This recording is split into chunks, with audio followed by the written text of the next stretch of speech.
6:16 on the morning show with Jeff and Will. We are back on this fine Monday morning. It's a very foggy Monday, so keep it safe out there on those roadways. And joining us, as she does every Monday morning around this time, it is the editor-in-chief at the Rockland County Business Journal. It is Tina Traster. Good morning, Tina. How are you this morning? Good morning, Rockland Land. Yes, we're trying to get out of the fog, aren't we? Yes, it is. Sorry, I'm having a little trouble here. It's not you, it's our board. Just getting a little staticky here. But you're receiving us, correct, Tina?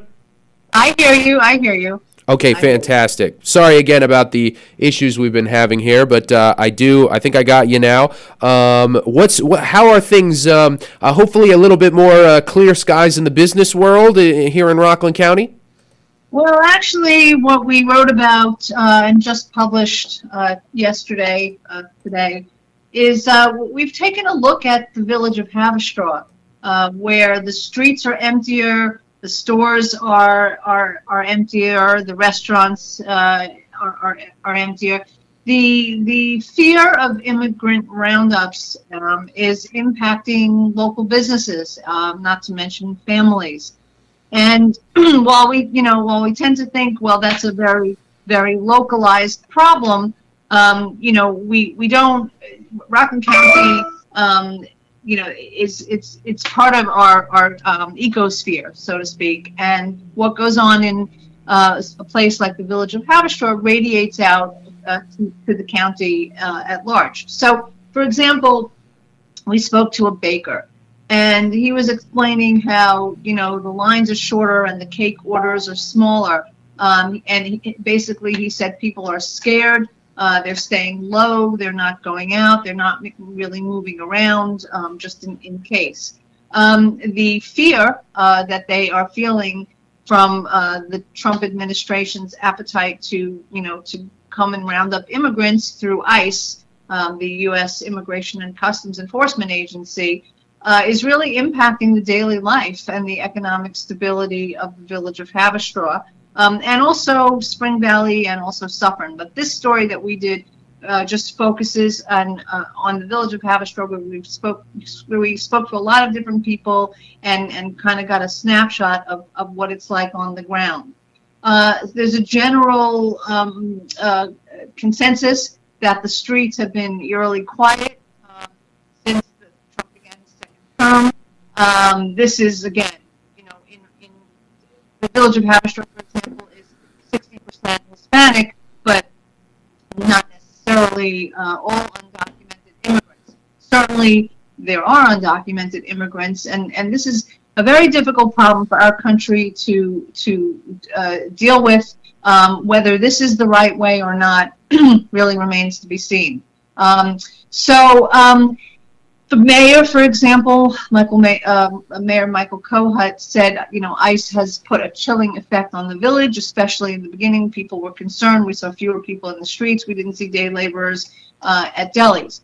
We're told, for example, that ICE has been trying to infiltrate like the Home Depots and the Lowe's and the home improvement centers to try to seize people off the street. And this will impact, when you need a construction job or whatever, or outdoor work done, and there are fewer people to do that work. This is the sort of thing that will be felt throughout the county. It isn't just specific to the village of Haverstraw. One of the interesting things is that there is a new law that's been proposed, and it's proposed in the Senate and the Assembly. It's called the New York for All Act, basically, which is to keep ICE from using local resources without a judge's order.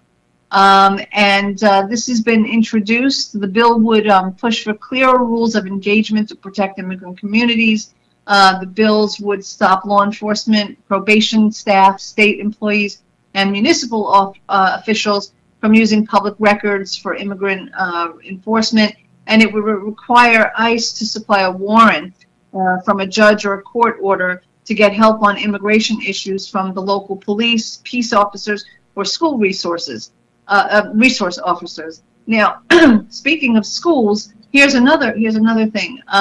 We spoke to um, a woman who heads up the religious education at St. Peter's and in the village, and she as well as the director of youth and family services, they both corroborated that children are afraid to go to school. They're afraid that they're going to come home and their parents will be disappeared, and some say that's already happening.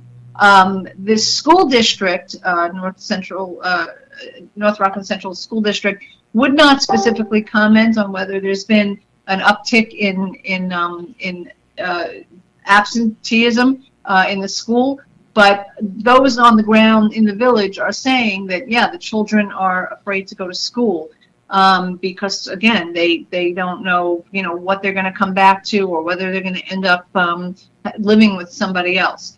So I don't know how this sort of fear and tension is good for any society. Like I said, we spoke to somebody who heads up the religious education. Her name is Millie Cobb, and she said, I think she put it just right that we understand we have a broken immigration system, but she said, quote, I know we need reform. I know we need to reform immigration, but this is not the way to do it. This is a problem.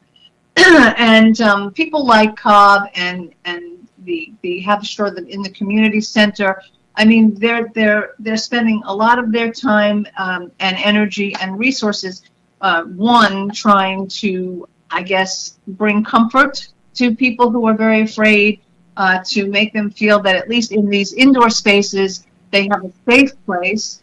But that's all good and well. But on the other side of the coin, at the Haverstraw Community Center, I'm told that, well, this is an interesting dichotomy.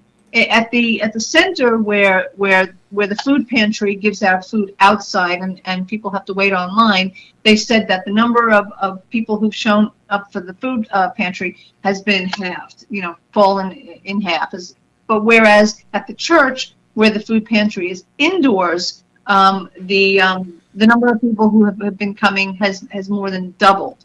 And as Cobb said, she said, we used to see 200 families, now it's closer to 400 because people are not working or they're afraid to go out, they're afraid to shop. So this kind of impact, it radiates out into a larger community, and that's what I think people need to realize. If the restaurants, for example, are empty, ultimately they're going to fail. If they fail, that's going to be harder for landlords to fill those retail spaces. If there's less retail revenue, then there's less tax revenue in the county. You can't look at these things in a vacuum. So the one gentleman we spoke to, I thought this was really telling, was he has a dance studio in the village, and he was saying that just in the first quarter, he's lost like 30% of his business because of 3 cancellations. And here's a guy who's got a lease for 5 years. He's got 2 more years to go. He's already put in $55,000, he told us, to fix up this space. And he said, he can't break his lease, but he's not business is not business as usual. And all he can do is hope that things calm down and settle down. But I don't know that there's going to be that's going to happen anytime soon. So I urge people to read this and try to think about this, to connect the dots when you're reading a story like this. Yeah. Is there? I just had a question about this because I mean, not only we're seeing a lot of conversation about immigration from various points, because not only are undocumented immigrants also being arrested by ICE, but we're also seeing visas being revoked and green cards being bypassed and temporary protected status being discussed, taken away from other immigrant groups as well, including Ukrainians and Haitians as well. So have you looked at other communities here in Rockland as well? I know you mentioned the Latino community within Haverstraw. Is the Haitian community within Rockland worried as well? Are there other groups that are concerned with the immigration policy being in a fluctuating state at the moment, with not necessarily going out as much, affecting the local economy? I have heard a bit about that. I was focused on the village of Haverstraw when I was doing this piece. I would say, what we're seeing, first of all, this kind of like snatching students off the street, doctoral students and students with green cards and students who are actually legal here. I think we're not feeling that specifically in our county because we don't have a university, I think that has necessarily those sorts of, I don't know, actually. Well, that is something RCC, I think, had a protest or two, maybe. I think it had a small protest. I remember hearing about one protest, but it definitely was not, there was no campus takeover of any kind or anything major. Yeah, I think the Trump administration is hunting down higher profile universities, and campuses where this kind of pro-Palestinian, free speech, I'd like to add, is going on. But as for, I think that probably anybody whose legal status is in flux or uncertain is feeling angst. People have been telling me about this, but it seems to be mostly impacting here in this county. I'm hearing it mostly about people from the Hispanic countries. Now, are there certain business indicators we can watch on the long term to see whether or not, or how extensive this is going to be? Any potential damage, I suppose, from the lack of patronage at some of these businesses. For example, like within Haverstraw, if the volume is down, do they expect it to stay that way for a while? Are they, what are they projecting anything for the future that we can look at? Is there any metric we can look at all for what this is going to look like for the local economy? Well, let's consider also that Suffern is also heavily Hispanic. Nyack certainly has its share of a Hispanic population, as does Spring Valley. So you're not just even talking about one village, and actually the village of West Haverstraw as well. So if there's this kind of chill effect and it starts to spread and it starts to impact construction and it starts to impact landscaping and we don't have people here necessarily picking fruit, but we do have industries that are heavily reliant on people who do this kind of work. If you start to see the restaurants fail, and stores failing in Suffern or in the village of Haverstraw, of course it's going to impact the entire community. It becomes a drain on tax revenue. And it also, when you have that kind of negative effect, it spreads. It's a psychological thing. There's the sense that there's not well-being, and that's those consumer confidence numbers. How is it that we've lost so much confidence in the space of 8 weeks? It's did the economy just absolutely shift in 8 weeks? Is it not as strong as it was 8 weeks ago? Or is it psychological? So, put that into an ecosystem that's smaller here in Rockland, same thing. There will be a sense that, that the economy is not as robust or not as solid, if you start to see really big impact on enclaves here. So Well, it's a problem.